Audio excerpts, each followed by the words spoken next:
The first chill of autumn carried the faint smell of rain and diesel when I stepped onto the porch that morning.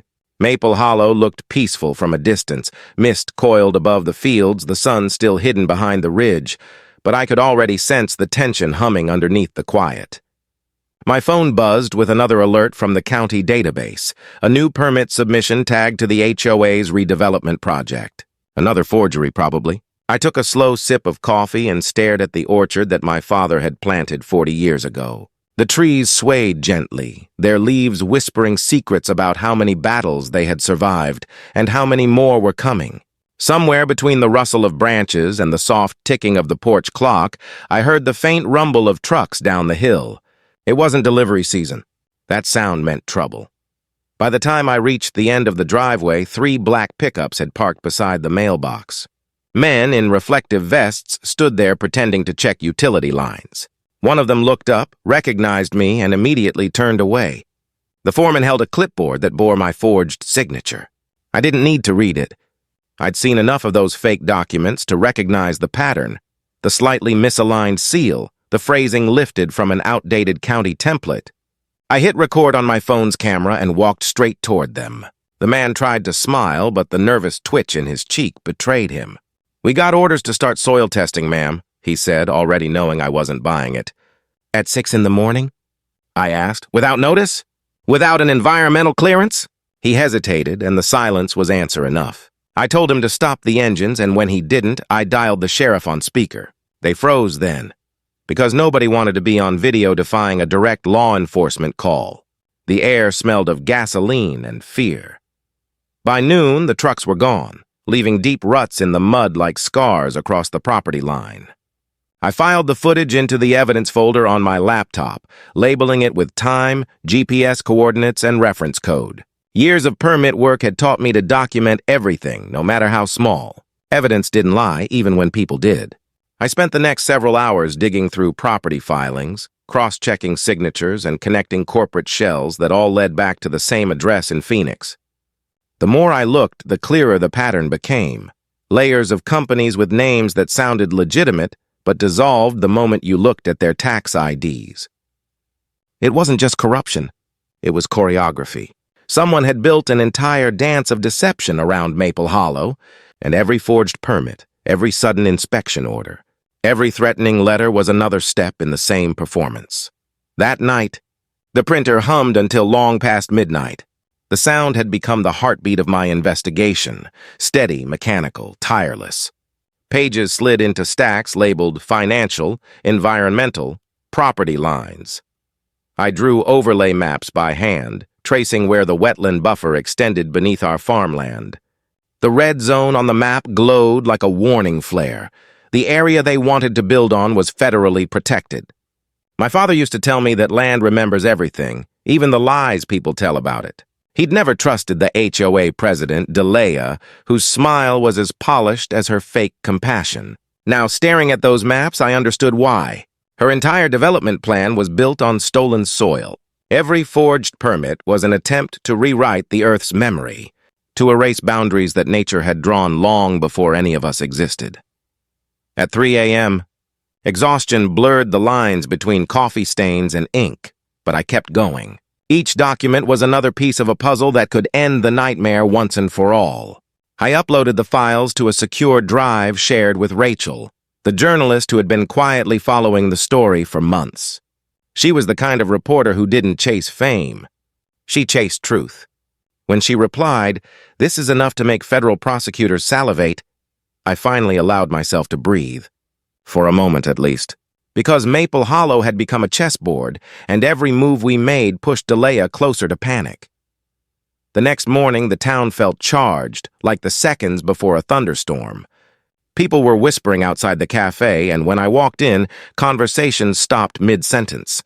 It wasn't fear, it was anticipation. Everyone had a story of how the HOA had bullied them, fined them, or threatened foreclosure over nonsense rules. The retired couple who'd been forced to repaint their barn twice. The young family fined for having too many pumpkins on their porch. Delea's reign of petty tyranny had finally united the entire town against her. That afternoon, Carmen organized a meeting in the school gym, the same place where my father used to set up harvest fairs. Now, instead of hay bales and apple pies, the stage held boxes of legal documents, maps, and projector screens. "Sometimes," Carmen said into the mic, "the best defense is to fight back together." The crowd erupted in applause that rolled through the gym like thunder. For the first time in months, people felt hope instead of fear. Hope didn't last long. At dawn the next day, diesel engines roared again, louder this time. I ran outside to find a construction crew digging straight through the irrigation lines. The air filled with the hiss of ruptured water pipes and the sharp metallic scent of broken valves. My heart pounded so hard I could barely hear my own voice as I shouted at them to stop. They ignored me until I stood directly in front of the excavator. "You're trespassing," I yelled over the noise, "and this is being recorded." The operator hesitated. The foreman tried to hand me another forged order, this one authorizing emergency contamination control. I snatched it, scanned the fake signature, and almost laughed at the incompetence. "The date was wrong by a week. Tell your boss," I said, "that next time she fakes my name, she should at least spell it right." I uploaded the footage to the FBI drop link within 10 minutes.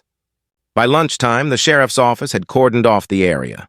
That evening, Big Mike, our local contractor and a man who could fix anything with his bare hands, showed up with his crew. "We heard what happened," he said, rolling up his sleeves. "We're not letting her kill your orchard."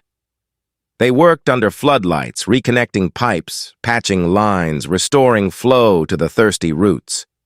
The rhythmic sound of metal tools against earth became its own kind of anthem, defiance turned mechanical. When water finally burst through the repaired lines, spraying across the rows of apple trees, the entire crew cheered. I caught my reflection in one of the puddles, mud-splattered, exhausted, furious, and alive. Delia wanted to break me, but she'd only reminded me what I was fighting for. 2 days later, the evidence began to snowball. Carmen's wire recordings captured Delia offering bribes to county officials in envelopes fat with cash. She even tried to blackmail the sheriff over charity poker nights, not realizing half the town attended those events. Her desperation was unraveling in public view. Meanwhile, the FBI's Financial Crimes Unit had traced her shell companies back to a laundering network in Nevada. What started as a zoning dispute was now a federal racketeering case. It was almost poetic. I spent hours reviewing the evidence with Rachel, planning the timing of her exposé. Everything had to align perfectly. The arrests, the article, the environmental filings, the town council meeting. If even one piece fell out of sync, Delia might slip away. But if it all came together, Maple Hollow would finally be free. The night before the operation, I couldn't sleep. I walked through the orchard under a sky heavy with stars. The air smelled of damp soil and ripe fruit. In the reflection of the irrigation pond, I saw the faint shimmer of salamanders gliding through the water. My father used to say they were good luck, nature's tiny guardians. One of them surfaced near my hand, its small body glowing silver in the moonlight. I realized then that this little creature carried more legal power than any corrupt executive. Federal protection laws would make it the centerpiece of our environmental case. The irony made me smile. The land itself was fighting back. When dawn broke, a thin mist hugged the ground, turning everything soft and ghostly. My phone buzzed. An encrypted message from Rachel. "FBI moves at 0600. I exhaled slowly and looked toward the horizon where the first light of morning painted the sky gold. It was the calm before the storm, the moment between fear and justice, when you realize that the truth you've built piece by piece might finally be strong enough to stand on its own. The mist was still clinging to the fields when the first convoy rolled down County Road 12. Black SUVs with tinted windows, their headlights slicing through the gray dawn, moved like a silent wave toward Maple Hollow. I stood on my porch, heart thudding, coffee trembling slightly in my hand as the distant hum of radios filled the air. The FBI had arrived exactly on schedule. Across the orchard, Carmen's truck pulled up beside Big Mike's trailer, both engines idling quietly. Nobody spoke. The quiet wasn't peaceful anymore. It was charged, stretched thin by the weight of everything about to happen. My phone buzzed once more, Rachel's final text. "Publishing at noon. Don't flinch." I slipped the phone into my jacket pocket and whispered to myself, "Let's finish this." At 6 a.m. sharp, the agents moved in. From the ridge, I could see the flash of blue windbreakers and hear the faint echo of commands shouted into the morning fog. The sound of boots crunching gravel was followed by the metallic clatter of gates being forced open. Somewhere down the hill, a dog barked once and then fell silent. The air tasted like electricity, sharp and cold. I watched as the convoy split in two, half toward the HOA offices, the other half toward Delea's mansion on the lake. Years of planning had led to this exact choreography.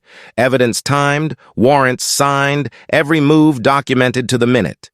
In my mind, I replayed every sleepless night, every forged signature I'd uncovered, every threat that had landed in my mailbox, each one now transformed into a step toward justice. The sheriff arrived next, lights flashing on his cruiser, the reflection glinting off the wet asphalt. He caught my eye as he passed, gave a quick nod, and mouthed, "It's done." That single moment, quiet, fleeting, felt heavier than a court verdict. Within minutes, the radio chatter shifted tone. The code words meant success, package secured, assets frozen, no resistance. I should have felt relief. But what came instead was a hollow ache, as if the land itself was holding its breath. The mist began to lift, revealing the orchard in pale gold light, every apple glistening with dew like the aftermath of a storm. My father used to say the hardest part of any fight isn't the battle, it's what comes after, when you have to live with what's left standing. By late morning, word had spread. People emerged from their houses like survivors after a long siege. The cafe filled with whispers, the post office with speculation. Everyone wanted to know if it was really over, if the woman who'd bullied an entire town could finally be held accountable. Carmen and I met at the gymnasium again, this time not as planners of rebellion, but as witnesses to change. "You did it," she said, handing me a paper cup of burnt coffee that somehow tasted like victory. "We did it," I corrected her. Because this wasn't my story alone. It belonged to every person who had refused to bend. She laughed softly. "You realize you've probably made a few powerful enemies, right?" "Good," I said, smiling for the first time in months.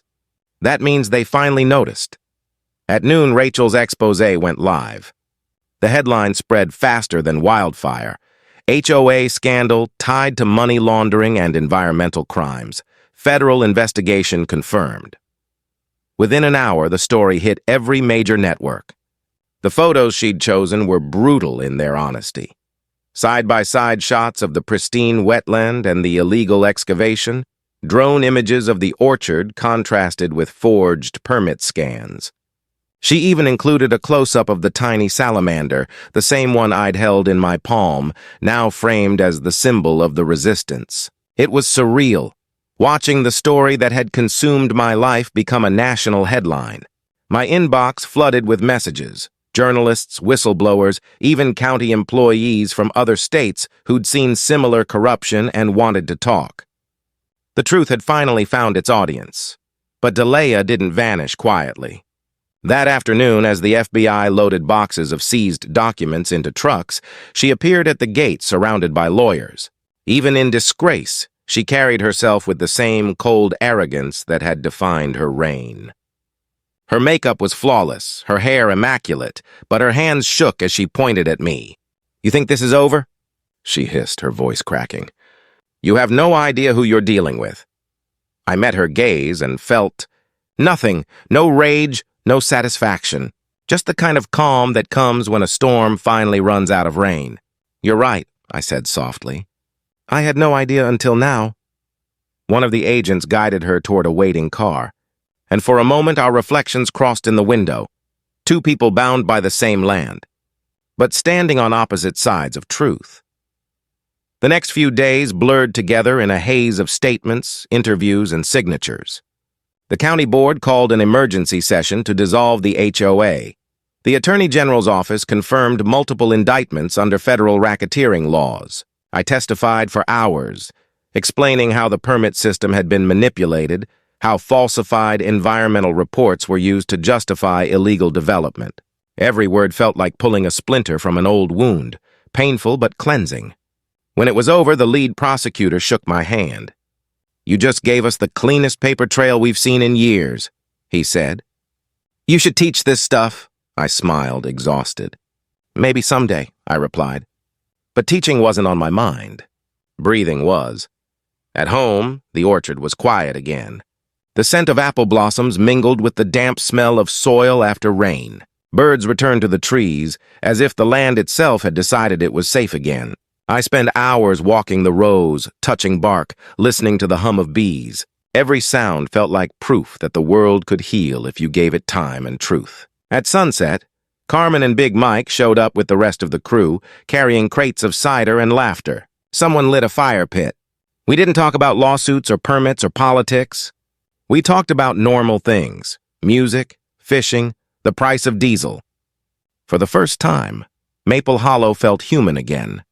But victory has a strange aftertaste. Late that night, when everyone had gone home, I stood alone by the pond. The stars shimmered above like shattered glass, and the water mirrored them perfectly. Somewhere in the reflection, I saw movement, a salamander breaking the surface, rippling the stars into waves. I knelt, dipping my fingers into the cool water. "You saved us, little one," I whispered. It sounded absurd, but in that quiet moment, it was true. Nature had become the witness, the silent jury that never forgot. The land had spoken louder than any courtroom ever could. Over the next weeks, cleanup crews dismantled half-built structures, removing concrete and steel from protected soil. The air grew clearer, the grass greener. Reporters came and went, chasing the story until something newer caught their attention. But Maple Hollow stayed. It endured. The town voted to replace the HOA with a community council. Neighbors instead of bureaucrats, shared responsibility instead of fear. I returned to work at the county office, my desk buried under new permits, this time legitimate ones. Every time I stamped an approval, I thought about what it meant to earn that seal honestly. It was more than paperwork now. It was restoration. One afternoon, Rachel visited to film a follow-up piece. The orchard was in full bloom, sunlight filtering through branches heavy with fruit. She asked if I regretted anything, the sleepless nights, the risks the enemies made. I thought for a long moment before answering. "I regret that it had to come to this," I said finally. "That people had to be pushed so far before they stood up. But no, I don't regret fighting back." She smiled, her camera capturing the orchard behind me. "Then that's the story," she said. "Not corruption. Not crime. Persistence." The word lingered in the air long after she left. Months later, the headlines faded, the trials dragged on, and life settled into something resembling peace. But sometimes, in the early morning, when mist rises from the fields and the world is still half asleep, I hear echoes of those engines again. Not real ones, ghosts of memory. They remind me that vigilance isn't paranoia, it's survival. Maple Hollow had nearly been stolen once. It could happen again if we forgot. So I keep the evidence drives locked in a safe, the maps archived, the files backed up. Not because I expect another war, but because I know how easily truth can be buried if you stop guarding it.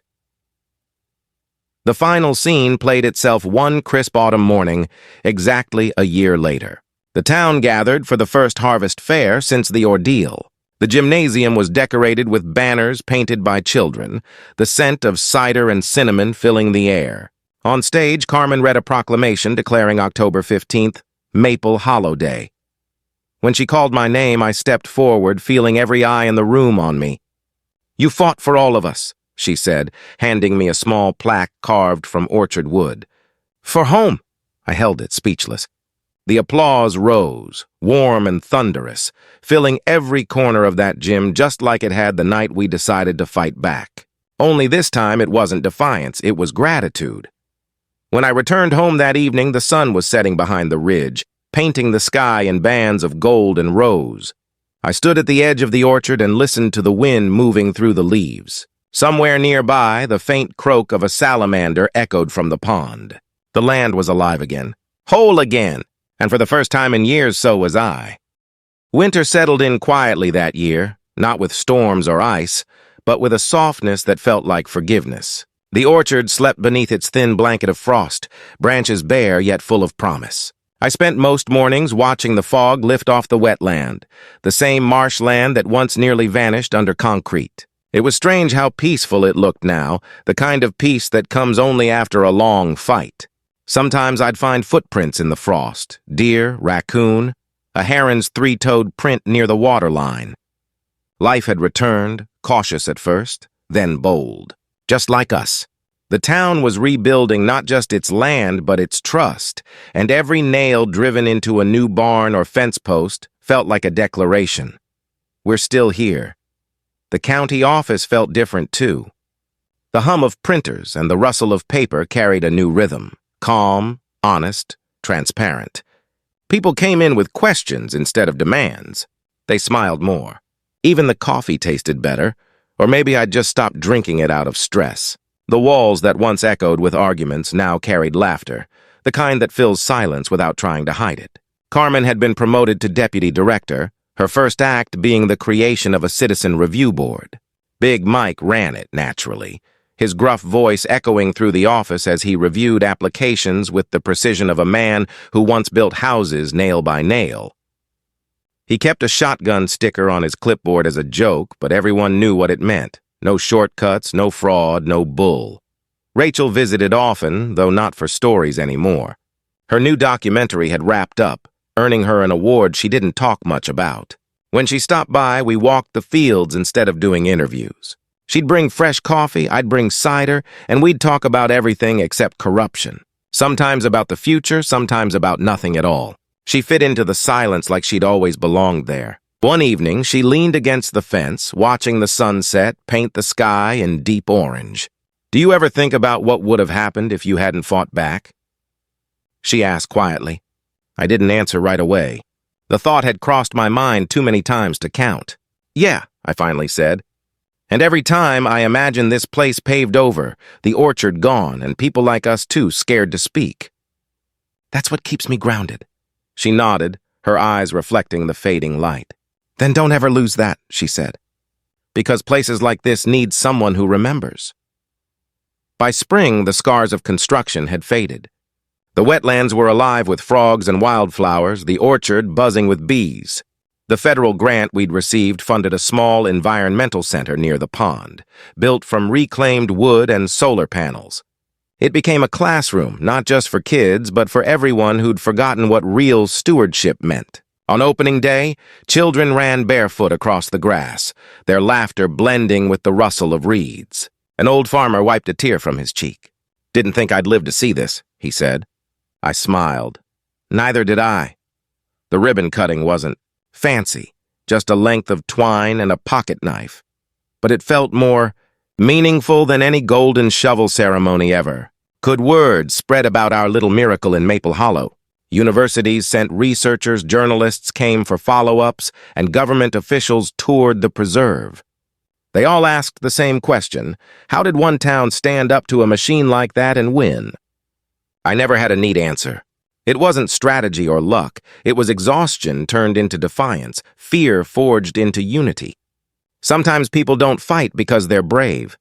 They fight because the alternative is worse. And once that switch flips, once an entire town decides enough is enough, even corruption starts to tremble. Late that summer, I was invited to testify before the state legislature. I stood behind a polished oak podium, cameras trained on my face, and felt the weight of 1,000 untold stories pressing behind me. Laws are only as strong as the people who enforce them, I told the assembly. And people can only enforce them if they aren't afraid. Corruption thrives in silence, in paperwork nobody reads, in fear that nobody challenges. If we want to protect our communities, we have to give them tools and trust, not just rules. When I finished, the room was quiet for a long moment. Then someone started to clap. It spread slowly, not the kind of applause you get from politics, but from recognition.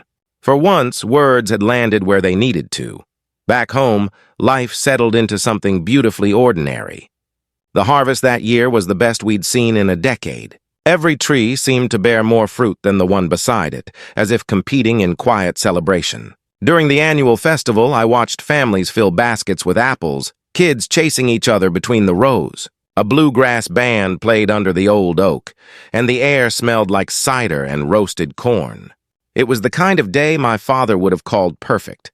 Nothing fancy, just honest work and good company. I caught myself smiling at the thought of him, imagining him walking through the crowd, nodding in approval. Somewhere deep down, I felt his presence in every leaf that stirred, in every child's laughter. This was his legacy, too, whether he knew it or not. That night, after the fair, I sat on the porch with Carmen, Big Mike, and Rachel. The stars were bright enough to see without effort. We didn't need music or conversation. The sound of crickets was enough. Mike broke the silence first. You know, if someone told me 2 years ago I'd end up running a citizen board instead of swinging a hammer, I'd have called him crazy. Carmen laughed. "You're still swinging a hammer, just metaphorically," he chuckled, raising his cider. "Well, whatever it is, it beats letting crooks decide our future." Rachel leaned back in her chair. "Maybe that's the point," she said. "Maybe what happened here wasn't just a fight, it was a reminder. People forget they have power until someone shows them." I nodded. "Then we better not let them forget again." When autumn returned, the wetlands shimmered gold under the fading sun. The air was crisp, the kind that smells of wood smoke and apples. I walked down to the water's edge, the same path I'd taken countless times before. The salamanders were back, their small bodies darting through the clear shallows. It still amazed me how something so fragile could survive so much upheaval. Maybe resilience wasn't about strength. It was about persistence. About showing up season after season, no matter what. I crouched down, brushing a fallen leaf from the water's surface, and caught my reflection rippling beside theirs. "We did it," I whispered. The wind carried the words across the pond, soft but sure. As twilight deepened, the first stars appeared above the ridge. I thought about everything we'd lost. Time, peace, friends who'd moved away, and everything we'd gained in return. Maple Hollow was no longer just a town. It was a story, a symbol whispered between communities facing their own battles. Sometimes I'd get letters from strangers, handwritten, folded carefully, thanking us for standing up. A retired teacher from Montana, a farmer from Ohio, a small-town mayor from Oregon who wrote, "Your story reminded me why I ran for office in the first place." I kept those letters in a box by my desk. On hard days, I'd read them and remember that resistance doesn't end with victory.